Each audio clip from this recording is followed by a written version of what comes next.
Hey everyone, and welcome to another episode of Honest Pod, where each week we pick something to ramble on about. Current events, Personal growth catfishing. and negative feedback. I'm Ashley McAllister, And I'm Matthew Ellie. and this is episode 90.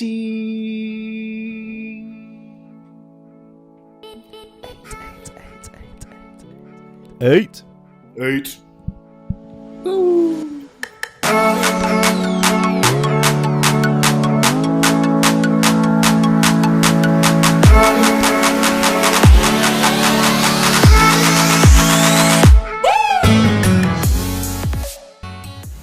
We've got 2 more episodes before, well, this episode and 1 more episode. And then we've done 100 episodes. This episode, and then another episode, and then another episode will be 100th episode now. The one that we do in 2 episodes. So we've got 1 more to do after this, and then we've got the 100th. 100 episodes. Mad. That's a lot of vocal time. For A lot anyone who's talking. listened to all 100 episodes, that's mad. Can you imagine? There's a few people. Someone listened to, remember Jack, he listened to all 90 episodes last year that we had at that point. Yeah, So I don't know if he still listens now, to be fair, but yeah. back to back. Amazing. And some people just start listening now and like starting from like series 1 and which is obviously amazing, but I'm like, fuck, it's gonna take such a long time to get there. But I'm so down for the dedication. I love it. Dedication. So if you're starting now, which is late February, listening to episode late February 2021, and listening to episode 1, we're giving you a shout out now from the future. And well done for getting here. Imagine, yeah, for all Yeah. that hard work. Yeah. Well done. Thank you. Thank you. That's Thank hours you. upon hours upon hours. That's a lot of that. I can't listen to you that long, Matt. That's okay. You don't have to. I'll leave now. Bye. Bye. That's a good episode. Bye, everyone. Yeah. I'm just kidding. We've got a great episode in store for you guys today. Today we've got another special guest. We have got Crystal from RuPaul's Drag Race Season 1 and East London drag queen superstar. She's recently, when this episode comes out, would have just finished her last episode of a podcast that she began. And so we thought we'd ask a little bit about drag, this podcast, and it's about what makes us queer. So we thought we'd play a little game that they have on the podcast, and also just talk a little bit about what makes us queer afterwards, and just kind of think about the influences that we'd had growing up. Yeah, for sure. Her podcast is easily one of, I think, the nicest, cutest little concept of a podcast that I've ever discovered, and not that I got discovered, that Matt discovered and told me about. I can't take credit for that. I think Matt there was sitting saying like, well, you didn't discover it, bitch. But so thank you, Matt, for enlightening my life with it. So if you've never listened to Crystal's podcast, Things That Made Me Queer, go listen to that for sure. You it's will not amazing. regret it. And we have to thank Drew again. So Drew, who I keep saying is our producer / not producer, but is, has sorted out again. Drew is a Patreon, so thank you, Drew. Patreon Drew.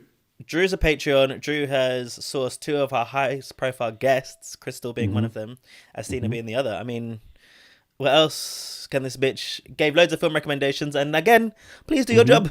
And I think Yeah. your boss is like, you've not been around for a few weeks. What have you been up to? Helping my friend's podcast get bigger. Yeah. It doesn't pay me, but in fact, I pay them to make. Exactly. But yeah, Drew, obviously, thank you so much. And when these great people come knocking on our door, we can't really say no to them. So it's great. It's great. Matt, should we talk very quickly about our weeks? On the last episode, I spoke about a job and an interview process and how stressful it was. And then I got really disappointing news on the Friday just gone that I didn't get the job, which is so difficult because a few times now where I've gotten to like the end.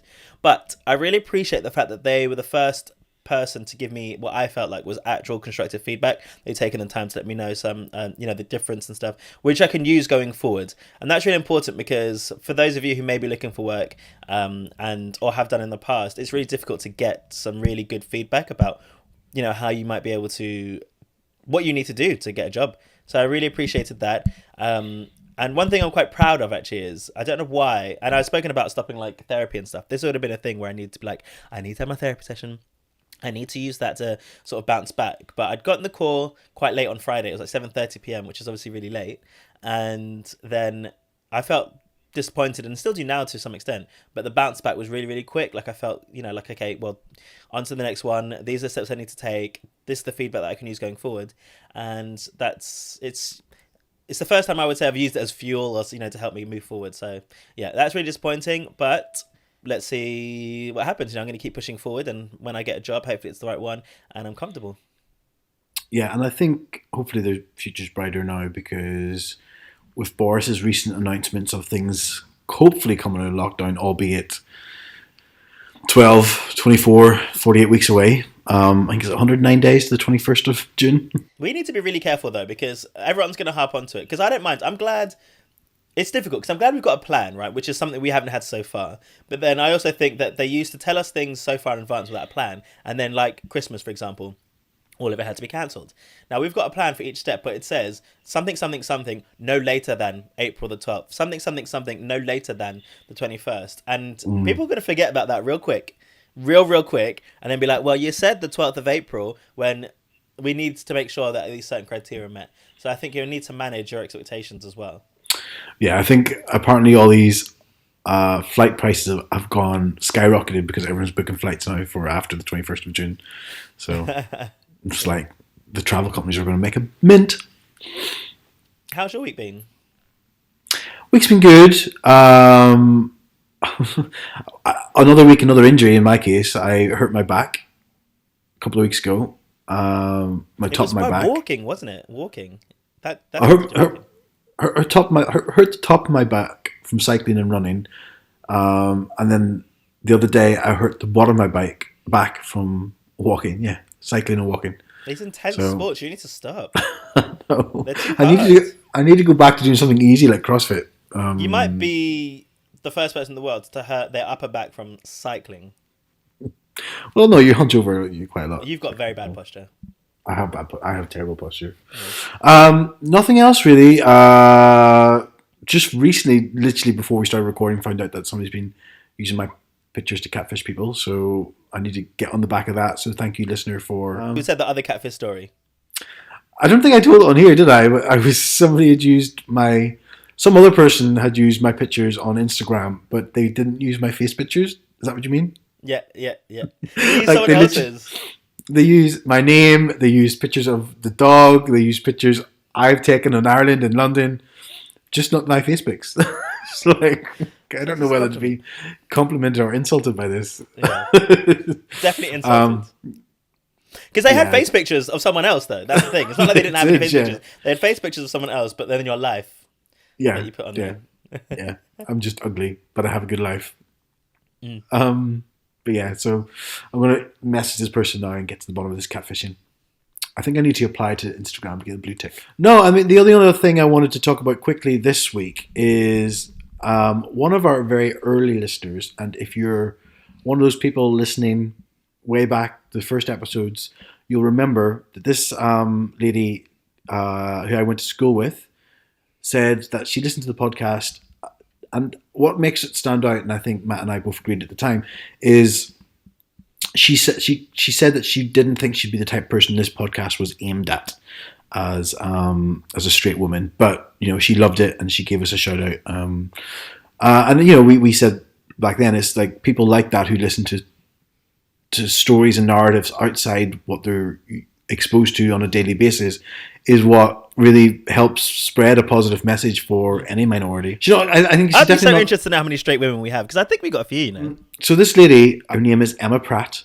Emma Pratt has multiple sclerosis, and I'll pronounce that wrong because I'm an idiot, which is a neurological condition which affects the brain and spine, and it can lead to serious disabilities. She's actually been accepted into some procedures over in Mexico. She got the confirmation that she was accepted, and she has a certain time frame to raise the money to go there and have these procedures. So she set up a GoFundMe page with a target of £40,000, so it's going to cost a lot of money. But within the first week, she's already raised 25,000 rounding up. But as she's a friend of mine, I've known her for years. You know, if you listen to her story, she's set up a specific Instagram page for it.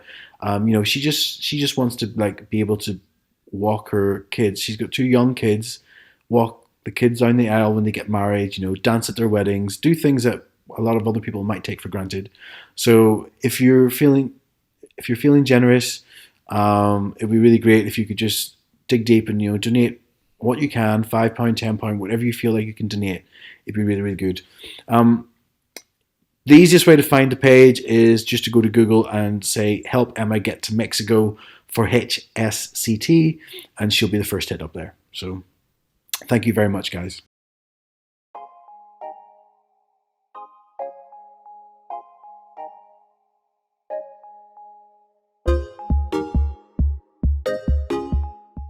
So we are an independent podcast that hopes to grow big, and we would love your support. If you listen and enjoy what we do, there are quite a few ways you can share the love. There is. You can become a Patreon using Patreon, and there are 3 different levels there that you can support us through. There's the basic P, the sugar daddy P, or the bougie P, whatever you're feeling. Go for it. We really want to be able to advertise, and we want to raise money so we can get good equipment. So getting help from you, our amazing listeners, would make the world of difference. Patreon is a very safe way for you guys to do that. It's very simple to use. Go on there. There's a link on our website, Bob's Your Uncle. Another way you can support the podcast is by letting others know about Honest to Pod. Leaving 5-star reviews and comments on your app gets our voices out there as well. And that goes to social media as well. So if you enjoyed a particular episode, you can give us a share on your socials. We've been using Instagram a lot, but we're going to start using a bit more of the old school Facebook and then Twitter for the most part. I can't get onto TikTok. That's not my jam. I don't know how to use it, plus, you know, do videos. You may think, and this is really important. So it's happened before when I'll be like, why don't you share it? Because they'll send us a little secret message to us and say, I love your podcast. I'm like, share it. And they say, I've only got 5 followers. But those 5 followers are different to who we have, you know? And so we'd love you to share. So whether you have 10 followers or 10,000, just sending those positive energy vibes into the air will help share the love that you have for us and that we have for you. And to make this easier, we have little templates on the website. You can just literally download the little. Like you said, we do Instagram a lot, so they're spec-wise set up for Instagram stories. You can download and just like customize them yourself using the little graphics that you have on Instagram story to say why you liked an episode, what you thought about this conversation.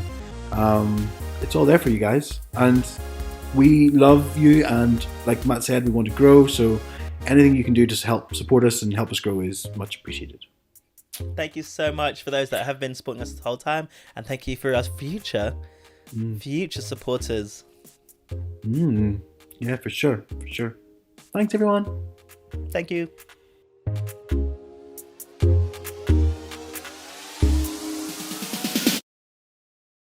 It's quite interesting actually, because Ash had shared with me earlier on this week. So we have got feedback this week. Normally we have our feedback and it's lovely and positive and amazing and we can work with it. But this was like actually this was negative. So the person had given us 1 star out of 5, and it was important. I said to Ash, like, I want us to just talk about it just a little bit, not to harp on, not to, you know, we want feedback, and like positive or negative, constructive, non-constructive, whatever, we want to consider it, but also, you know, try and do as best what we can with what we do. So It says, it used to be good. This podcast has gone downhill lately. The hosts don't have the maturity or skill to interview guests without making it about themselves. Also, the constant shoehorning of trans issues and BLM has become really tedious. How did you feel when you first saw that feedback, Ash? Well, okay, my reaction was twofold. Firstly, like Matt said, it was a 1-star review. We are a 5-star podcast on Apple. There's a few people who has given us 1 stars or 2 stars or whatever, and that's fine. We can't please everyone, and I get that. But what this person gets credit for is actually, rather than just leave a negative review without saying why they didn't like it, they gave us feedback. Great. But where Matt and I differ is the second part of my twofold thought process on this. Is I go guns blazing. I get angry at this type of stuff because I think as a podcast, personally, as we were recording season 3, and I'm just speaking for me here. I was getting. We were in the middle of lockdown, and it was getting tedious, in my opinion. I wasn't enjoying it. There wasn't. We weren't. We weren't living life enough to sit and talk about fun stuff on this podcast. I think the world had gone very negative, and with that, my headspace got very negative. And with the podcast, which I use for escape, wasn't something that I not so much enjoying, because I think we still covered important stuff, but it just wasn't what used to be. It just became stagnant in my head, just as in I was stagnant in it. Um, so when Matt had the great idea to, like, we had a couple of interviews before, or I wouldn't call them interview, I'd call them more chat, because we're very much a conversationally led podcast. So I don't think we ever interview people. I think we invite people into the conversation. So when Matt had the idea to get more people on to join our conversation, it just sparked so much inside me to think this is just a brilliant idea. Who can we get? And yeah, and I just think it's a brilliant idea. What about you, Matt? My natural inclination with like feedback is to take it to heart. Actually, something opposite. Like, it doesn't really make me angry. I'm like, oh man, I fucked up. But with that is in particular, like, there's two parts to this feedback which I think is important to acknowledge. The first one is the one about how the podcast has changed, and I think, we've done a few episodes now, and people are listening. And if you listen to how we did the podcast before and how we did it now, it is very different. Generally, it was me and Ashley talking about things and topics that we would think about and talk about, and we never had that many people involved that wasn't us two. And now, every single week, except for the first one, have we had someone, if not more than one person, on the episode. All right. So it's been very, very different. And I think it's really important for us to say outwardly that we acknowledge that it's very different. And the reasons why is we just think it's time to shake it up. Because we do so many episodes and we are more of a chat cast than a specific way of working. We want to play around and see what works, and I'm happy to explore. So with that being said, I don't mind that we get feedback. No, I don't mind. I think it's important to accept feedback from people that may not like the fact that it's changed, because it isn't necessarily what it was before. But also open to everybody else that may have opinions about this new format that may be, because I think personally we have to make content and stuff that we are happy with, and I'm speaking for myself, I'm really enjoying the way that it's going now and getting other people in, because we find out about other people's stories, not just our own ideals. I would encourage anyone, hopefully not a 1-star review, but maybe if you want to slide into the DMs or send a message just to say, do you know what, I thought this was good, I didn't think this was good, blah blah blah. Absolutely, 100%. What I would say is we very, very regularly ask people to get involved in the conversation, to give us ideas, to, if there's topics they want us to cover, to suggest them. Like, it is something that we very much say very regularly on the podcast. So if there is things that you want us to look at, please feel free to get involved. But that's a bit different, because we don't need to take on those No, things. no, I mean, no, we may don't not. have. So We may it's not. our responsibility to make sure that the content is being produced. It's not theirs or anyone else's. Yeah, no, 100%. But what I'm saying is, if somebody's, again, this is where you and I would differ, because I'd say if somebody's going to come in and say this is crap because it's a 1-star, I'd say, well, we have, if it's the opportunity is there for you to have a chat with us rather than just leave a negative review. I think, because we always say join the conversation, but that's just me, and you and I are very different, because I go, like I said before, guns blazing. I get like. But the other thing is about, I guess, the second part, which is within, BLM and trans issues and stuff. When it comes to the actual content and the topics, I think that we will pick things that we're interested in, that are important to us, and they may come up quite often. And I do say BLM quite a lot, and I talk about race issues a lot. I don't know necessarily if that will change, because I want to share messages and stories and talk about the things that are important to me as well.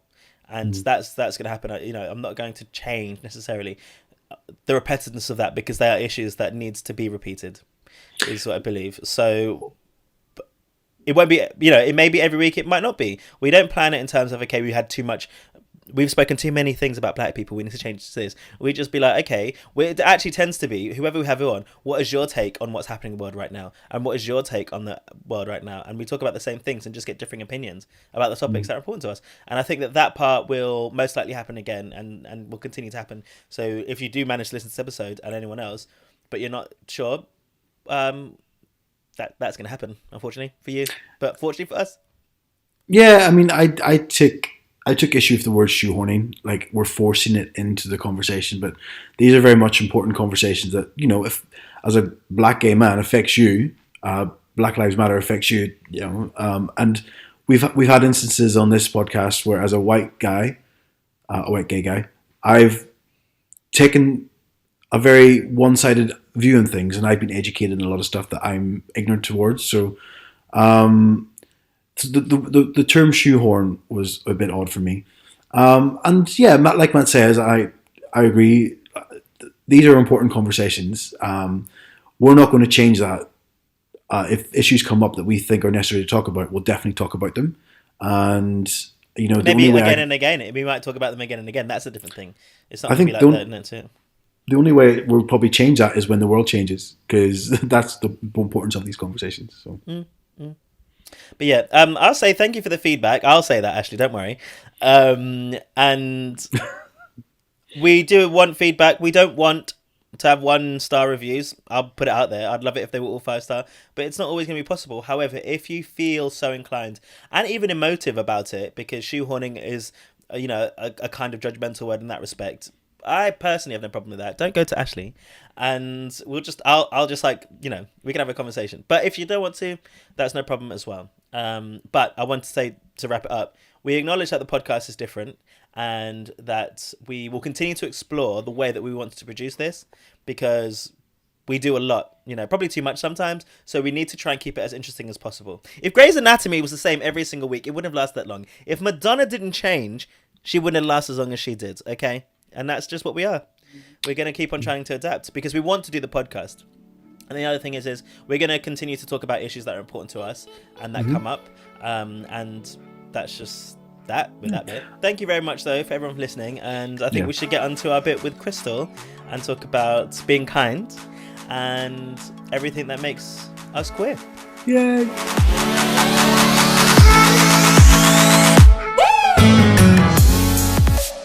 Hello everyone and welcome back, and as we said, we've got the lovely Crystal with us. Hello Crystal. Hello, thank you so much for having me. Oh my god, welcome. When we found out you were coming, it was like, I'ma die rich now. Don't die, the things are just getting better. Yeah, it's really good. I think we can retire after this episode, can't we, Matt? We've done. Mic drop. It's absolutely I done. mean, to be honest, there are too many podcasts, so we do need to trim the fat a bit, don't we? Oh my god. It'd be so good if halfway through the episode you were like, oh my god, I didn't realize I was on the fat. Goodbye, and come back. I was like, oh shit, we're terrible. Crystal, with most of our guests as they come on, we'll just allow the guests to introduce themselves. I'm sure many people know you, but maybe some of them are getting to know you. So yeah, if you just tell us about yourself and who you are. Sure. So my name's Crystal. I'm a drag artist from Canada, and you probably know me best as the hairy transvestite from RuPaul's Drag Race UK. How was it was there much of a thing about having a hairy chest and being like the East London drag going into RuPaul's Drag Race? I think that was definitely the niche that I was given. But once I was there, no one really made a big deal about it. It only occurred to me 3 days before I went in. I was like, oh, I wonder if they're going to ask me to shave and what I'll do if that happens and blah, blah, blah. There was definitely conversation about it on the judging stage. I don't think Graham particularly liked it. Rue never really said either way, but I have a feeling probably didn't. And just because I think Rue has a kind of Rue prefers female impersonation, I think, based on what I've seen on the show. But Rue never had anything really negative to say about it. And I think Michelle gets it because Michelle kind of understands the full spectrum of drag. But no one was like, you need to shave, which is good. Although it probably would have made... Well, I think it would have made quite good TV for me to refuse. And probably that would have been the best thing I could have done for my career, is to be like, no, I'm not shaving. Fuck your gender norms. This show is supposed to be about breaking gender norms, and you want me to shave? Why?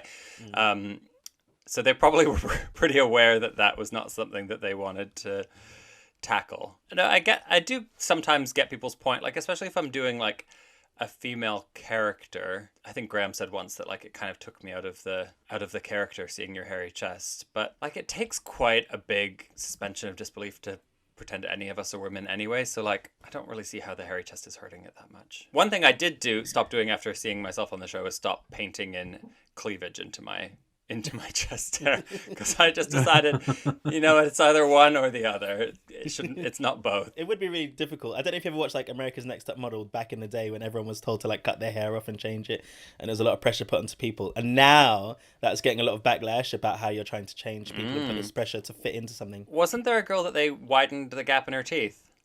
She had a gap in her teeth and they told her to close the gap, and she was like, I think the gap is part of my aesthetic, part of my niche, and that what stands out. And then she said she's not going to close the gap. She narrowed it slightly, but she was like, I'm not she closing narrowed the gap, not yeah. widened the gap. Someone was telling me about it, and I do remember it vaguely from watching it the first time around, but I was imagining Tyra there with a tooth file, like just getting in there, widening it. Oh god. Yeah, Tyra. Oh, do you know what? That might have been the later seasons, because the one I'm talking about is like an early season. I used to watch it religiously growing up. Yeah, me too. No, I'm also. That's the what I'm thinking. I think I'm thinking of the same thing as you. Yeah, there was a woman called Danielle, and she ended up winning. And then, she had a gap. But it may have happened later on in the late seasons. They probably had it, but I never watched it. What was her surname? Oh no, I'm thinking of Pigford. That's Eva. Eva. Oh, she was good. Yeah, Yeah. She was amazing. No, That show was so amazing. What have you seen recently about what like all of the backlash? But Jay Manuel's got his own little Instagram live. When we went to lockdown, Instagram live for everyone was it, and then they're just tearing Tyra apart. Really? Yeah, they are. And she I don't even know if her career will be able to come back from everything that has happened so far. And then there's this Mr. J has been tearing her apart. Mr. J, and not so much Mr. J himself, although he's written a book and it's got a cover that looks like The Devil Wears Prada, and it talks about Tyra being basically like The Devil Wears Prada, the evil bitch kind of person. And he wrote a book and selling it, and then he got a load of people from the show to basically tell us what had happened, and they come on and they say Tyra made me do this, or the show made me do that, and then it's just like he's like, well, they said it, not me. Wow. I mean, it was the Wild West of reality TV, wasn't it? There was no rules, and you think back to Big Brother here too, people having clear mental health crises, and it just being the whole country mocking them. I like to think that wouldn't happen anymore. Well, I think it's quite interesting actually, because are you watching this season currently in the UK? Drag Race. Drag Race, sorry. Yeah. Not America's Next. Yeah. No, I hate Drag Race. I never watch it. Yeah, of course I am. I wanted to ask you about the impacts of that, of being on a reality TV show, and then the impacts of that coming up, because I feel like more so this season, and maybe I'm just more aware of it, people seem to be more open about the challenges that they're having, and this was even before they had to break for the coronavirus. So we had Estina Mandela on a couple of weeks ago. Sister Sid had spoken about it, and obviously Ginny Lemon had sort of walked out. What is it like on you under that pressure and the environment on your mental health and well-being, do you think? Yeah, it's definitely the hardest thing I've ever done, and I think the main reason it's difficult is because you're so isolated. You don't have a phone, and you're sequestered in a hotel room when you're not filming, and you're not really allowed to talk to each other when you're not filming. So it's only when the cameras are on that you're allowed to have conversations. And then even then, the conversations, you're busy, you're filming the show, you've got challenges, you've got makeup to do. You never really get a chance to just talk to anyone about how you're finding the experience or what's hard, or just have the real chats of I'm freaking out, or I think this person's going to win, and I'm here and it's my days are numbered, or just, all of the anxieties that in any normal situation you'd have a chance to chat about. You can't really do that. You can't really process. I remember after we shot the Snatch Game episode, the second the camera stopped rolling on the Snatch Game stage, we wrapped for the day. So we weren't allowed to talk to each other after that. They wanted us to save it for the next day. So I came off being fuck, I bombed. I could really use to talk about this with someone, and I wasn't allowed to. So I remember just getting in the taxi and just crying, but no one was allowed to talk to me or comfort me, or it's intense, but that formula ends up making for really good TV. And I think the thing is, I didn't know what I was in for. And I wish that I had spoken to a few more queens before I went in to be what's it actually like? Because I thought I knew, but I didn't know. And I think if you do know, you can kind of mentally prepare yourself for that and just not be so surprised. But I was surprised by it and kind of angry about it, I guess, or a bit, I was angry when I was there. I was why won't you let me talk to anyone? This is inhuman. But I do get it now, looking back. That's interesting. Do you think there could be an outlet in some way? If it's not, I mean, it should be the other queens because you're all going through a similar experience, but... Yeah, but the tricky thing with that is that you're also in competition, so... Yeah. And And I think like cliques form pretty quickly on Drag Race, and you can see it every season. And unless you kind of find your person that you mesh well with, like you can still feel quite isolated even within the cast. And I just think that because I was one of the older queens, and just where I ended up happening to sit, and just like my personality type, like I'm quite reserved in group settings unless I know people quite well, which is not necessarily a great attribute for reality TV. So I don't know. It was like a combination of things that I found it like a really tricky thing.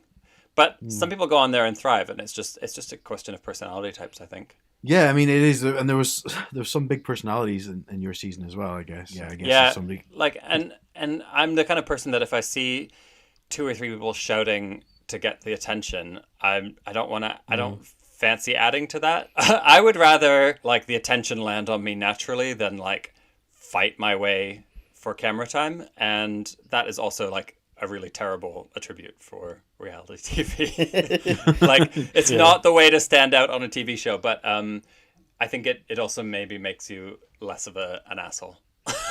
Yeah, I think it might stand you good in like the long term as opposed to the short term though in some way, because then you can start carving out your niche. But if you go hell for leather and that's your personality to be at the top in those areas, then you might think that that's actually the same in real life, but in reality, in a competition, you need to fight for that. But maybe in real life, it's that slower trawl where you put yourself in the right positions, potentially.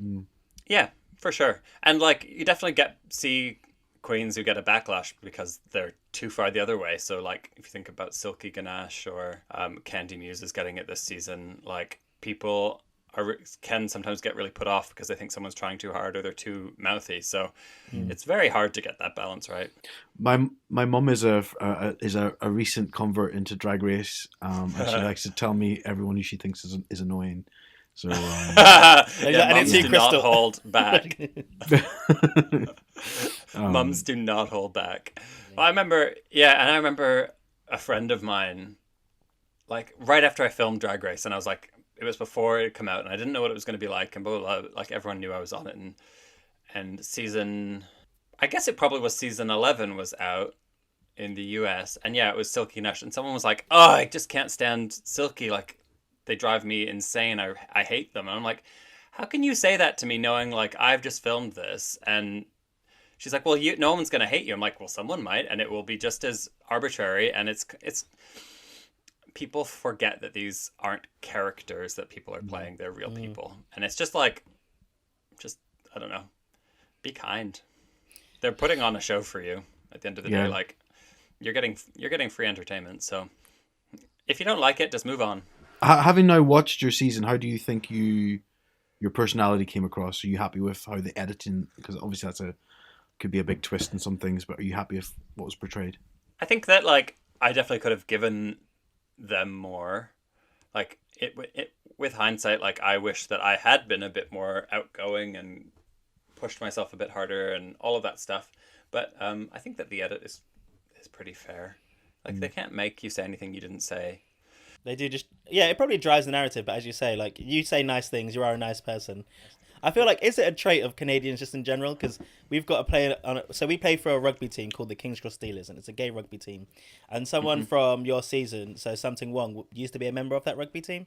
Oh, cute. And we've got someone called Jacob, and he's Canadian. And when you came onto the show, we immediately was like, "Oh my God, Jacob, you were on the show. You were exactly like him. Canadian, sweet, the nicest person in the world." And I feel like, is that something that you feel is inherent with just where you're from? Yeah, Canadians are nice. It's true.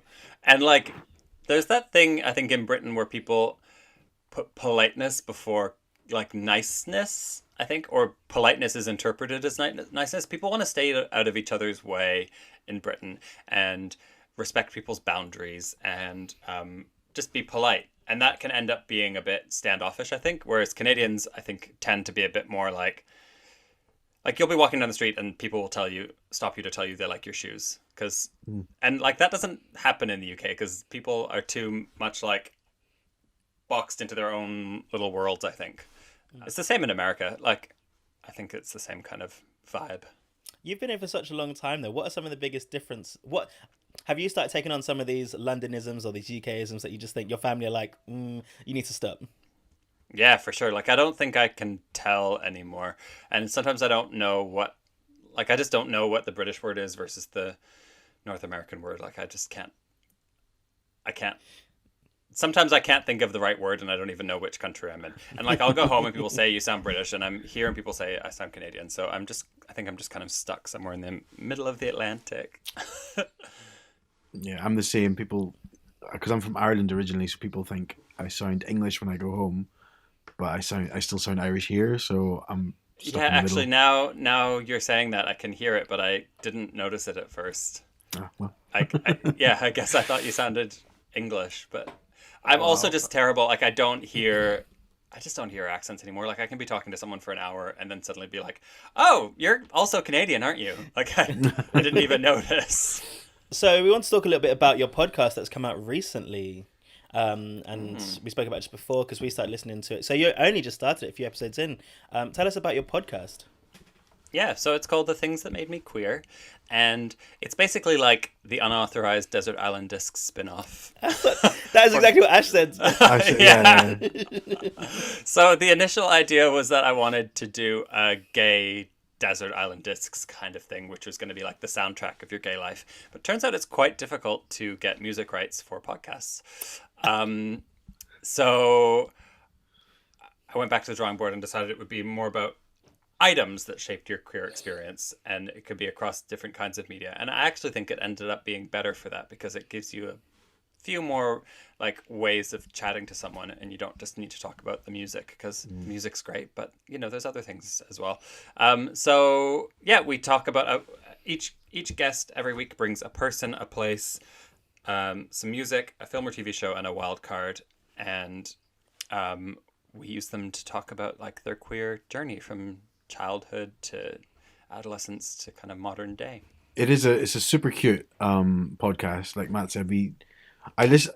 Matt told me about it just this week, and I listened to it a couple of episodes, and it's easily the format, the topic, the content. It's just so easy to get immersed in because you sit and think about, and like Matt and I, sat and we're thinking now, like, what areas of my childhood made me queer?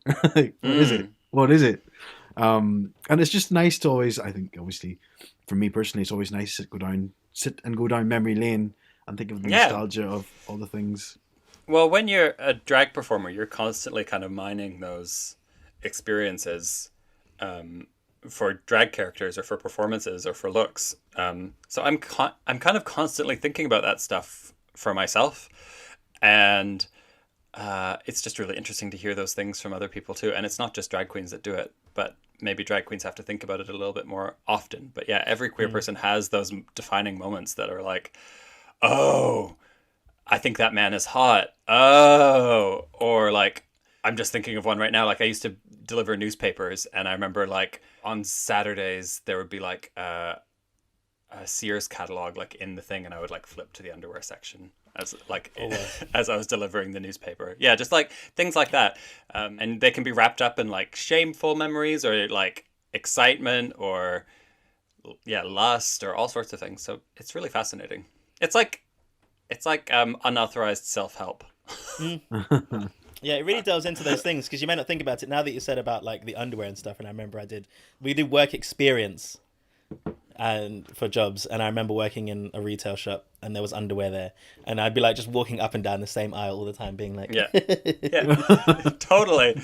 Or you're at the, I don't know, the Walmart, whatever it was called then, with your mum, and like you're like, I'm just gonna go look at the at the toys, and you're like happen to go through the underwear aisle on your way there.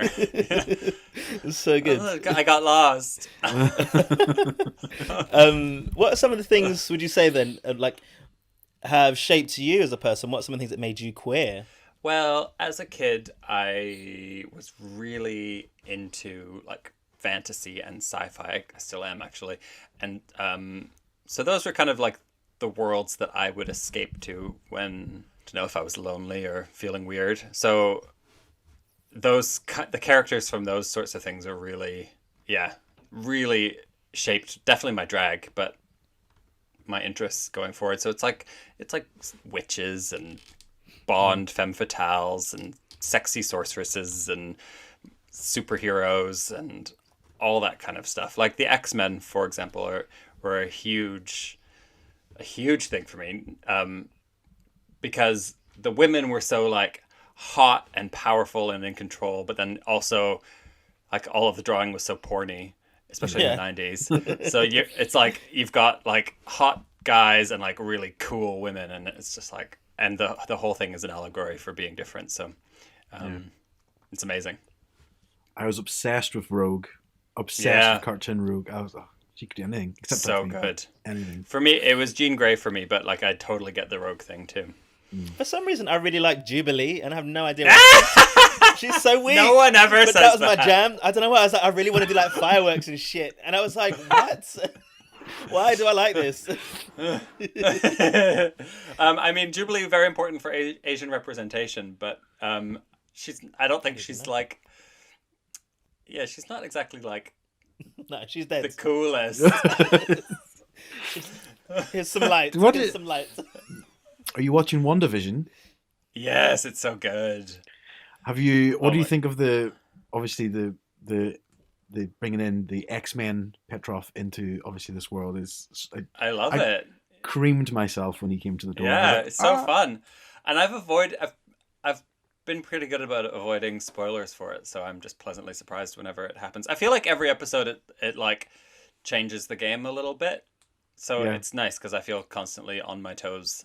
And I'm really enjoying like the speculation of like who's behind it all, like who's actually the baddie, how much of it is her. Like, yeah, it's really fun. It's really good TV. And the comics that it's based on, I don't know if you've read them, but it's this arc called Avengers Disassembled and then House of M, and Wanda basically has a psychotic break and kills a bunch of the Avengers and then creates like an alternate universe. But she's like, despite it all being like about her, she has a very passive role in the comics. Like she's basically just like this woman crying in the dark who's like, I can't take it. Ah! And like she's in like 3 panels over like all of these issues, and every time she's crying and she's basically just like can't handle it. So it's really nice to see like they've given her a really active role. But I hope that they don't end up it just being like, oh, women are crazy. What are you gonna do? I hope that's not the final takeaway. Yeah, hopefully not.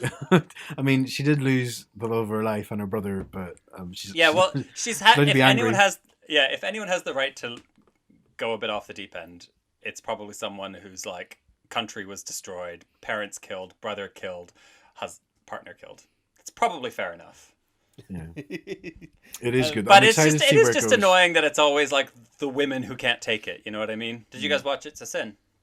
Yes, we did. Yeah. I think that's one of my few criticisms of the show is that the female character in it, she didn't have a lot to do. Yeah, Jill didn't have a lot to do besides support the men, and like that was really important to show that because it was women who took care of gay men during the HIV/AIDS crisis, but she didn't have a lot of life outside of that, I guess. It almost was like, I remember watching it thinking she lived her life for the gay men that she lived with.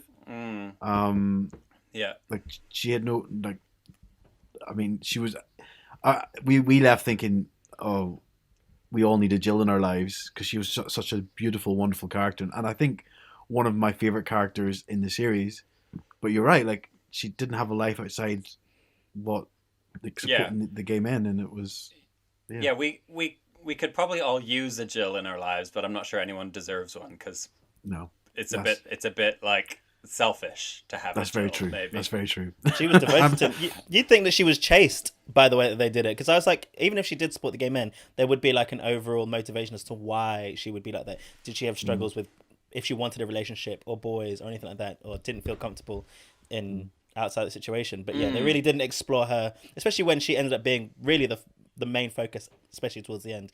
I don't know. There's a story there that needs to be told. But I also get like not every story can be about everything, and the story was about how gay men were affected by the HIV/AIDS crisis. So I guess it can't. Not every show can do everything, and I really don't want to pick that show apart because I think it was basically perfect. It was brilliant. Yeah, I have my critiques.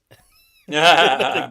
I actually wanted to ask about, because we spoke about this. So we've been doing this podcast for a few years now, and when we first began, we didn't necessarily use the word queer regularly, and it came up a couple of times from people that listened, being like, "Oh, that's not a good word," or this and that. And at the beginning of some of your podcasts, you talk about the use of that word and reclaiming that word. So in particular about queer, but also about reclaiming words. What are your thoughts behind it? Well, I think that LGBTQIA plus sounds very unsexy. So that's problem one. And I think that problem is solved by having a really nice umbrella term. And I think queer does that for me because it kind of encompasses all of it.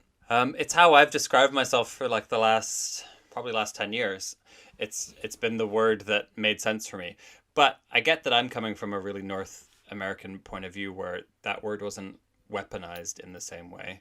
But if you are a queer person or a gay person, you've had every word used against you already. And like people can call you gay with just as much hate as they can call you fag or queer.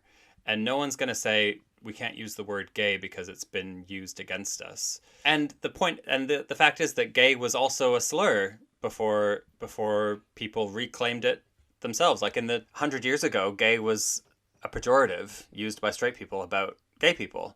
And that word was eventually reclaimed and then it became actually the standard of what we use. So language evolves, and I'm not going to force anyone to describe themselves in any way that they don't want to. I think everyone has the right to self-determine. I'm just using the word that feels right for me. And if you're ever not sure about what to call someone, just ask, and they'll tell you, and then respect that. So I'm not going to call anyone queer that doesn't want me to. I don't know. What do you guys think? Well, when we first started recording, I was very much against the word queer. I think you took a bit more of a liberal feeling to it, didn't you? I was straight in with it. Like I was like, oh no, I completely get it. And also LGBTQIA is just too much. I get it, and I think all of the words, and because I went to an event that was QTIPOC, and I was like, shit. You know? And I was like, oh god, all right. So what, at least cutie pock you can say like cutie pock, and it kind of works.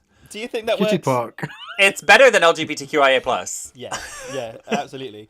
So I'm, and because growing up and maybe my age or my environment, queer wasn't a word that I very much heard as. I heard gay more than queer as an attack on someone. To be fair, so for me, queer was fine. I just never really used it that much. But when people had sort of, I did think about it, but I thought no, I think it's the word that makes sense to me, 100%.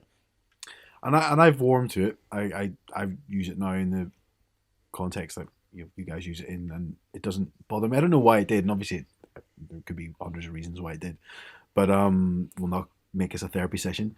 But it is a word that is I can now feel comfortable saying, and hearing you use it at the start of your podcast, and that little sort of a little asterisk, and just say the reason why you say it, it makes total sense. And as you just like very articulately just said there right now, it's other words have been used and we don't ban them or don't look at them in the same light. So yeah, you're right. I think as language evolves, we should be evolving with it to use it in whatever way we feel comfortable doing.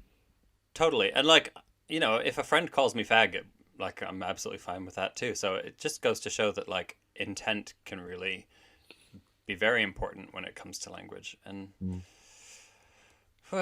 yeah, the thing is you can't make everyone happy, and there's going to be something that triggers anyone when you listen to a show about queer identities and journeys. Like, and there's always going to be something, but I don't feel the need to do a disclaimer being like, yeah, this person talked about being bullied as a child, because it's like a pretty universal experience as a gay person.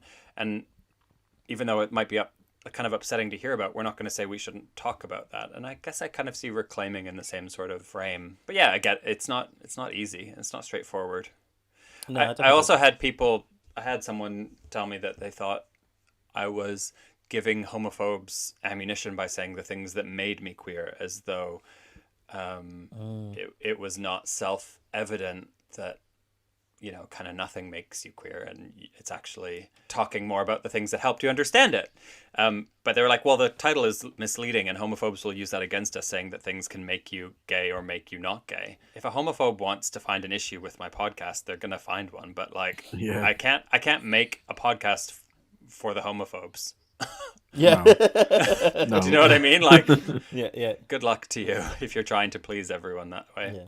I get that. And then I think in one of your podcasts, you do say, just as an aside, I understand that it's inherent and we believe that we're born away and we learn about ourselves. But I get what you're saying, there are still things that influence us, that allow us to be who we want to be and we resonate with. So 100%. So, well, I think we've talked about quite a lot. And Ash, unless you wanted to mention anything, I think this would be a good time to go into some of the things that we can talk about. At the end of your podcast, you talk about, is this queer? Isn't it? What's the actual title of it, would you say? But is it queer? But is it queer? And so we need to decide, are these things helping people make them queer? So we've got a few things and hopefully we can decide between us and yourselves. But is it queer? Okay. I'm finally on the receiving end of the game. Yeah. I'm It's ready. so interesting. I feel like I had 1,000 lists, but some I'm like, this is obviously queer. But then I don't know. I'm a bit like, okay. It's got to be in that sweet spot. Yeah.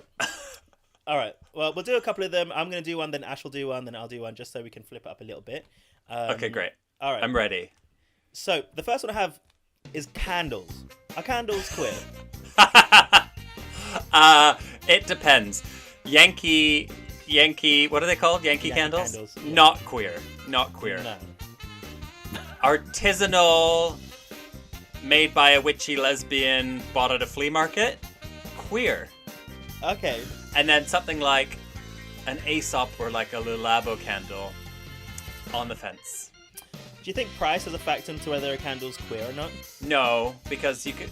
I think you could get an expensive candle that was queer, and I think you could also get a cheap candle that was queer. And I don't think, like, Joe Malone, not queer. But that's. You think? Well, you're giving me a look. You think a Joe Malone candle's queer? I do. I think it's very chic. I think it's very like, it smells beautiful. It is extravagant. I do. Why don't you think it's queer? I don't know. I just think when something goes John Lewis, it can't be queer. Yeah. Oh shit! Oh my god, big brand's not queer. But- oh my god. But the gays love John Lewis. Yeah. But that doesn't mean that it's queer. Okay. Oh, I'm so confused. So maybe yeah, I know. Well, maybe what we'll have to say is candles are definitely gay, but I'm not sure they're queer. I think that's fair. I'm curious because I would have thought. Hold on 1 second. Don't try and unpack it too much, or it won't make sense. Oh, okay. I just would have thought. Yankee candles are just. I don't understand. You both were like, no, Yankee candles are not. I'll tell you Yankee candles why. What? I'll tell you why. Okay. They're for women who are getting them on sale at the outlet mall. Okay. And that is where Yankee candles come from, or Groupon. And that is not queer. Okay. That's bargain hunting, aspiring mother, in my opinion. I don't think Yankee candles. And they're far too generic. Far too generic. I think basically what this all boils down to is I'm a classist, capitalist snob, and that's really what it is. It's just me putting my like basic filter onto things. My one was Jeff Goldblum in Jurassic Park. Oh, so queer, so Matt doesn't. queer. Matt won't get this. I don't do films. Don't do films. No. That is such a blanket statement. I can't. I fall asleep all the time. Okay, well, Jeff Goldblum is fully queer. Queer icon. He's a hot daddy, and he's got that like gay sensibility because he's a bit sassy. It's the shirtless scene, isn't it? It's the shirtless scene where he's lying. Yeah. That's very queer. And then is it the second one or the third one that he comes back with his like adopted daughter and she's like a gymnast? It's the second one. Yeah. Having an adopted gymnast daughter is also very queer in my books. I agree. All right. That's fair. Okay. The next one I have, and I'm not too sure about this, are ankle socks. Ooh. Depends on the shoe. The shoe? Yeah.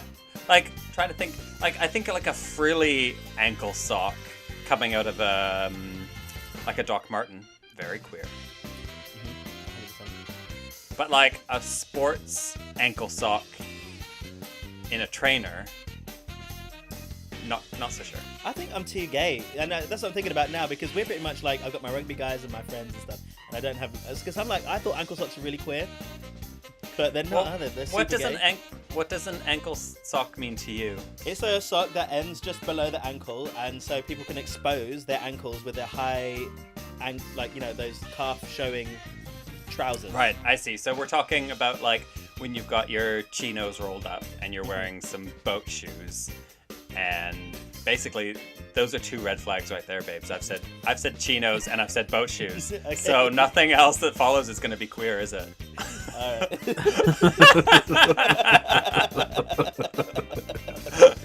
Oh god, this is a lesson. Oh, A lesson in judgmental. I'm really bad at this game, I think, because I think mine are very obviously queer, and I was going to say plushies next, you know, the little soft toys. Like a stuffed animal. like what you Yeah. Oh, those are wigs. I thought they were teddy bears at the back of your... I thought they were I thought plushies, they and were that's teddy why. bears, but now they're wigs, aren't they? Wigs. Yeah. I was going to change it because I thought they were plushies. I thought, oh fuck it, I'll say it. I don't know. I guess so, because I feel like it can be kind of sexualized, and like maybe if you're into like baby role play and stuff, maybe you could make a plushie pretty queer, and then you get into like furry territory. So I guess maybe all of those things are queer, but then like Hard to keep clean though. yeah, and also like if you went home with someone and they had a stuffed teddy bear on their bed, you would leave because you'd think serial killer. So Well, that's there's not that very queer. There's that scene in Love Actually where Laura Linney brings the hot guy back from the office after the Christmas thing, and she's like, "Come up in 5 seconds," and she like hides all her toys. Very that, but also again we've mentioned Love Actually, so that means nothing we say here on out can be queer. Spoiled it. Love Actually can't be queer. I mean, there is no queer story. No, it's the worst movie ever. All right. Well, you need to well, start well. now. Did you know that there is an untold story in Love Actually, which is a lesbian story, but they cut it out because it didn't make sense? To them, it didn't make sense To them, yeah. They So- needed to focus on their like rapey man filming his friend, or their cheating husband, or their slut shaming of the secretary, or the God. poor sad mum with the Joni Why are you ruining my Mitchell. favorite? I love this film so much. or the rapey prime minister, or the fat shaming. They had too many things good stuff they needed to keep. Wow. Wow. All right. It's- Crystal, I'll never watch it again. I promise. I'll never watch it again. I'll never. You need Oh. there's I think it's Lindy West has an article called "I'm Here to Ruin Love Actually for You," and I will read send that. it to you guys after this, because I think it's time for you to open your eyes and realize you're living in the Matrix. You did a pretty good job of ruining it for us there, man. I'm just here to ruin everything you love. All right, this one will be interesting, and I think we'll have different opinions. I'll do one more, but I'm really interested to see what you think, because you ruined everything else already. Thank you. But you like these. So, mullets. Are they queer? Mullets are still queer. Yes, mullets are still queer, but the clock is ticking on mullets. I think they've got a couple years left. You know, Miley's. So the gays brought them back, and then now Miley's got a mullet. We've seen Gaga with a mullet.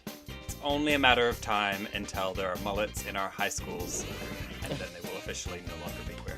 Well, one of the most masculine, straighty things that we like to watch is rugby and Six Nations, and then a few players there have mullets, and they're horrific. That's interesting, because you can kind of do a Euro mullet, can't you? What's a Euro mullet? Like, I can picture like a Spanish football player, for example, like quite close. I don't know. I see what you're saying. Quite oiled up. I think it's because they just straight people have natural grease, I guess, on their hair and their face. Delicious. Alright. Yeah, so I'd say mullets currently queer, but we've got our eye on you. Do you think there's anything we need to do to make sure it doesn't come away from us? No, it's a natural. It's the natural life and death cycle. Oh, Things okay, can't be queer forever, That's good. That's good. except anal. I was gonna have that on the list because I didn't think that was. And I was like, no, that's too obviously not. It's not. You don't think anal's queer? I don't. I think that has been taken away from us a long time ago. True. I think that the Straits will forever try, but they can never really have it. They can't master it. No. All right. I think that's it for our podcast today with Crystal. Yeah, Crystal. Thank you so much for having me. No, Thank thank you you. very much. Sorry, I should go. Thank you so much for coming on. It's been a real life lesson as well as disappointment because you've learned so much. So I aim to please. Excellent. Well, thank you very much for another episode, and have a lovely week, Ash. Have a lovely week, Crystal. have a lovely week, everyone. Thanks, guys. Bye. Bye.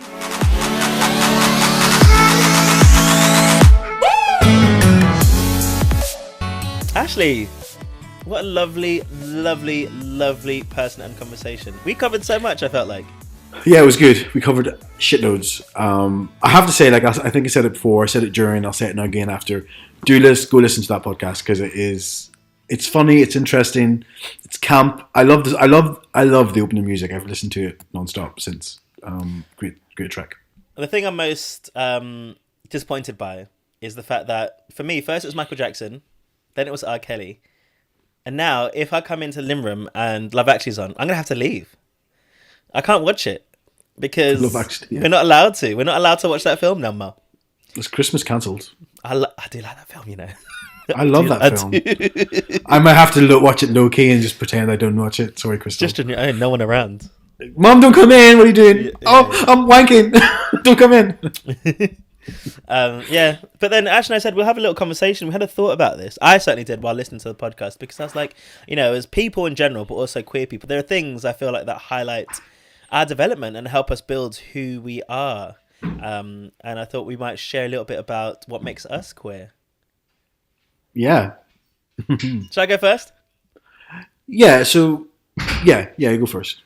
Well, I was thinking about this a lot because obviously, like the Kingshaw Steelers is something that's been massive to me because I just came out to my mum and I went and joined the rugby club.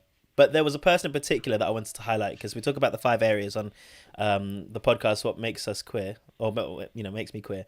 And so I'm going to talk about a person in particular. And this person, who you may know as well, is called Ollie Swanton. And when I joined, I was a young little gay, 21, mask as fuck.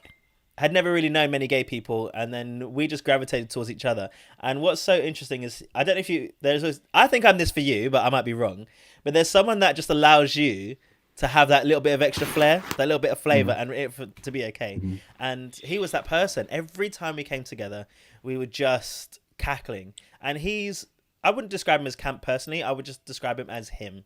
He is Ollie. He will be boisterous, loud, funny, sad, whatever he wants to, and he just was. And I just remember thinking I absolutely love the way that he is, and every time we came together I just came to life, and it really felt like authentic to me. I felt like it was okay to be non-mask, and embrace my femininity.